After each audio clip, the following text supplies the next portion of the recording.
Welcome to the Deeper Thinking podcast. Inspired by one of my favorite books, The Human Zoo by Desmond Morris, this episode explores a new kind of captivity, one without walls, without visible boundaries, yet one that holds us more effectively than any prison. If you're interested in further reading, research, and refreshments, visit the episode page where you'll find links to books, search terms, and an opportunity to buy me a coffee.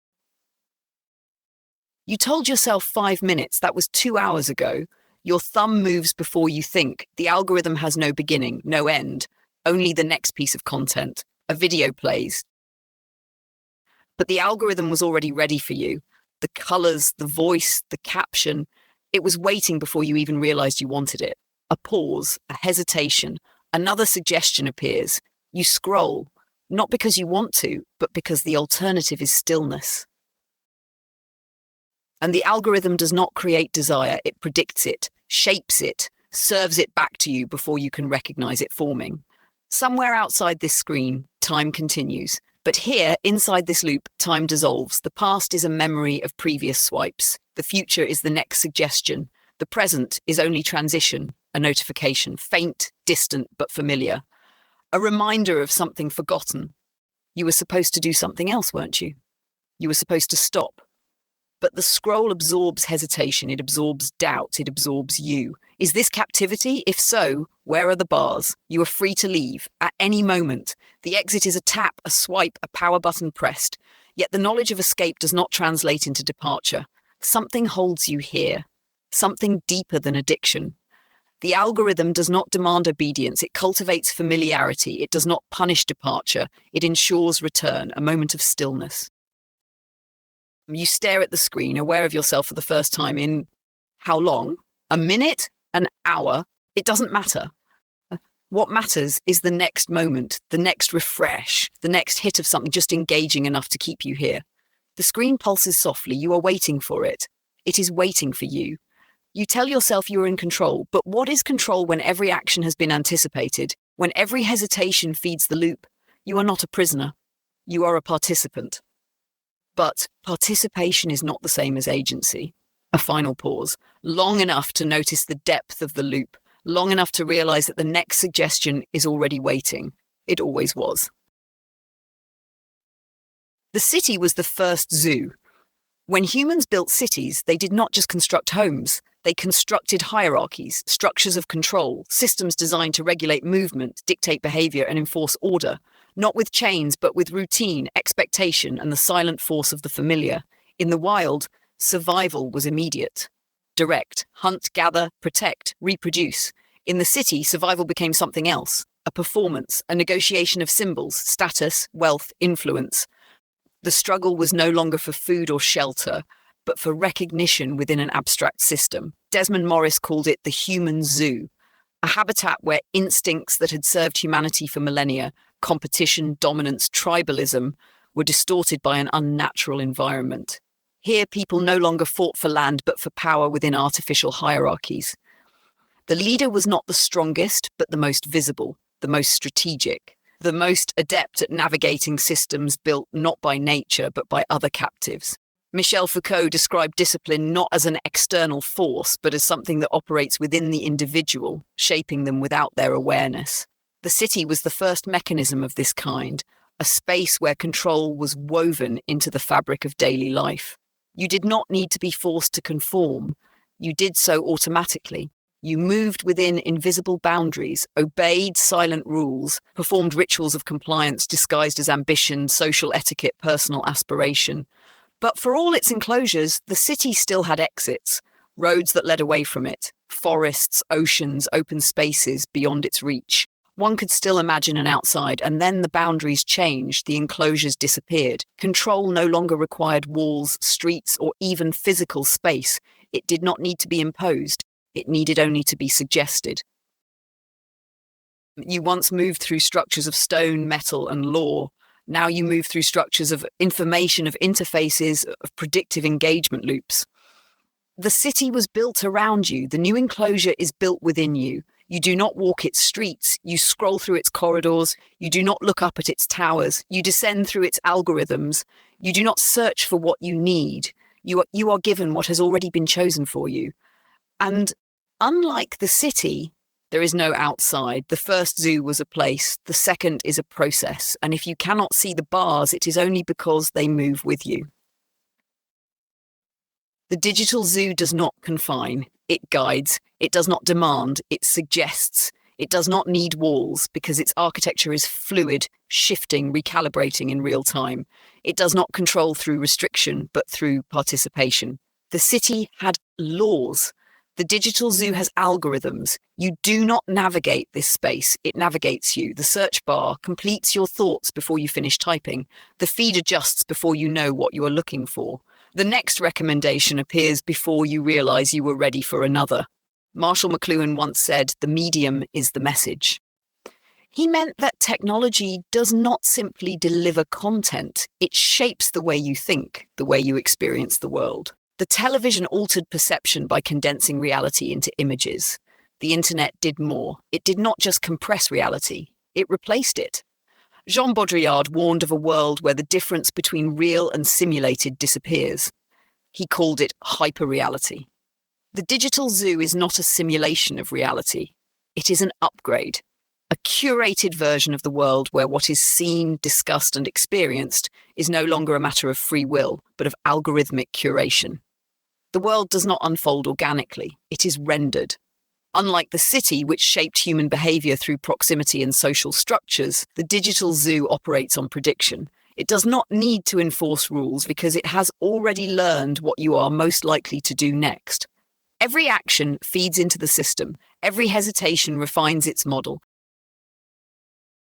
Every interaction makes it more efficient at shaping the next. And so the digital zoo does not feel like captivity. It feels like personalization. It learns what keeps you here. It becomes what keeps you here. A city has fixed streets. The digital zoo does not. The road shifts beneath your feet, adjusting, rerouting, optimizing your path to maximize engagement. You are not being held in place. You are being guided forward, deeper, further into a space that expands to contain you. You are not trapped. You are accommodated. You may go anywhere, but you will always be led back. You are no longer just inside the digital zoo. You are part of its machinery. In the city, you move through physical space, navigating structures built to organize society. In the digital zoo, movement is an illusion. You are not navigating, you are being processed. Every action, every click, every hesitation, every pause is an input, a data point, a refinement of the system that learns you better than you know yourself. You open an app, a new video appears, different but familiar. A notification, a trending topic, a recommended product. These are not choices in any meaningful sense. They are selections within a closed system, pathways pre-designed to feel spontaneous. The longer you engage, the more seamless it becomes. And what is predictability but a form of control? Jean-Paul Sartre described bad faith as the act of deceiving oneself, of adopting a role to conform to external expectations. In the digital zoo, bad faith is no longer a choice. It is the default mode of existence. Every post, every comment, every curated glimpse of the self is optimized for an invisible audience. You are not just expressing, you are performing. But for whom? There is no audience in the traditional sense. There is only the algorithmic mirror reflecting back an image of the self that has been shaped, refined, and packaged for engagement. The performance does not end because there is no stage, only a continuous feed, an endless cycle of optimization, a self that must be maintained in order to exist at all. Baudrillard warned of a world where simulations replace reality. The digital zoo is something more insidious. It is a world where the simulation and the real become indistinguishable, where your identity is no longer something you construct, but something constructed for you by a system designed to ensure that you never stop feeding it. But this is not a prison. A prison has walls, it has guards, it has an outside. This is something else. This is a habitat that adapts to you, where every interaction tightens the loop, refines the system, optimizes the experience to ensure that you stay, not because you are forced to, but because leaving no longer makes sense. You tell yourself you are free. But what is freedom when every decision has already been anticipated? And if this is not captivity, then why can't you stop? The mating rituals of the digital zoo are not driven by instinct. They are driven by ranking systems, engagement metrics, and algorithmic visibility. Desmond Morris observed that in captivity, animals develop distorted reproductive behaviors. Deprived of natural selection pressures, they either become hypersexual or sexually indifferent. Some repeat obsessive, unnatural courtship displays.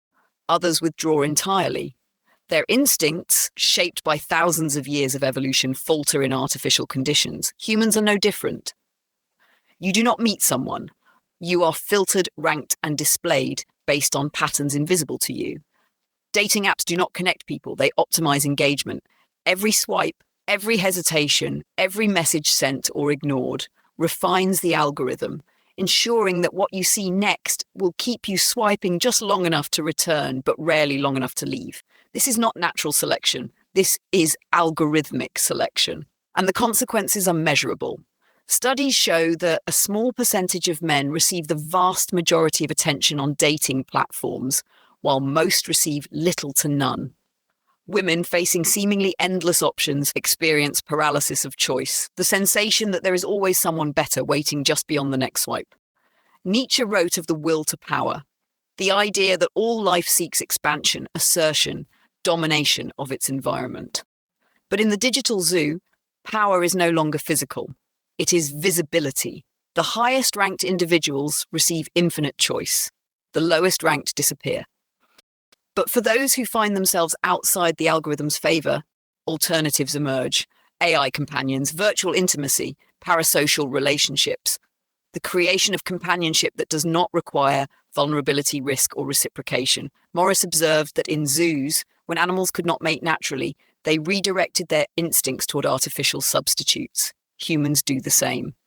We have engineered new forms of intimacy, ones that simulate connection without requiring it. And so in an age of hyperconnectivity, loneliness reaches record highs. The platforms designed to bring people together have instead stratified attraction, gamified desire, and automated rejection. The illusion of choice conceals the absence of connection, and the algorithm is still watching, still learning, still refining. You were not simply looking for someone, you were looking for something. The digital zoo has already decided what you will find. The digital zoo does not merely shape desire, it engineers conflict. In the wild, survival depended on tribal cohesion, the ability to recognize allies, protect the group, and distinguish friend from enemy. Arthur Keith's amity-enmity complex argued that humans evolved not just to cooperate, but to divide, to form rigid in-groups and out-groups as a mechanism of survival. The digital zoo has not erased this instinct, it has perfected it. Tribalism in the physical world had constraints. Geography, shared experiences, the necessity of cooperation, these forces tempered division. But in the digital zoo, those constraints no longer exist. Here, tribalism is infinite, unrestricted, and endlessly scalable. Social media does not connect people, it sorts them, pushing them toward the groups that will reinforce their worldview, reward their outrage, and validate their fears. The more extreme the identity, the tighter the bond. The tighter the bond, the greater the hostility toward outsiders. Conflict is no longer an accident, it is an engineered product. And this is not a flaw in the system, this is the system. Michel Foucault wrote that power is not held, it is exercised. It is not imposed by rulers or institutions alone, but through language, discourse, and structure itself. The digital zoo operates on this principle. It does not need to force people into ideological enclosures. It allows them to build their own and ensures they will never want to leave. Every outrage cycle, every viral controversy, every mass cancellation, these are not spontaneous cultural moments. They are algorithmic outcomes. The posts that enrage you most are the ones most likely to surface on your feed. The ideas you hate most will be presented to you, not to challenge you, but to ensure your engagement. The longer you stay, the more you argue, the deeper you fall into your group's ideological enclosure. The system does not care what you believe. It cares only that you believe it strongly enough to never leave. And so the digital zoo creates endless war zones of perception, not over land or survival, but over meaning itself. Identity is no longer discovered. It is assigned, reinforced, and monetized. You do not choose your tribe. It chooses you, nudging you further, radicalizing you not through coercion, but through the silent architecture of the feed itself. Every tribe believes itself under attack. Every group sees itself as resisting domination. But if everyone is oppressed, then who is the oppressor? Perhaps it is not a person or a government or an ideology. Perhaps it is the system itself, the algorithm that feeds you your enemy, curates your rage, and ensures that the war never ends. A war with no victor, a war designed never to be won. The question of escape lingers at the edge of the digital zoo. It suggests itself in moments of fatigue, when the endless scroll begins to feel more like suffocation than stimulation, when the conversations collapse into static, when the illusion of choice starts to feel like what it is, a loop. You could leave. You tell yourself that all the time. The exit is right there. A power button, a log off, a decision to disconnect. But almost no one does. Heidegger warned that technology is not merely a tool, but a way of revealing, a force that reshapes the very conditions of human existence. The digital zoo does not impose its presence. It dissolves alternatives. It does not demand participation.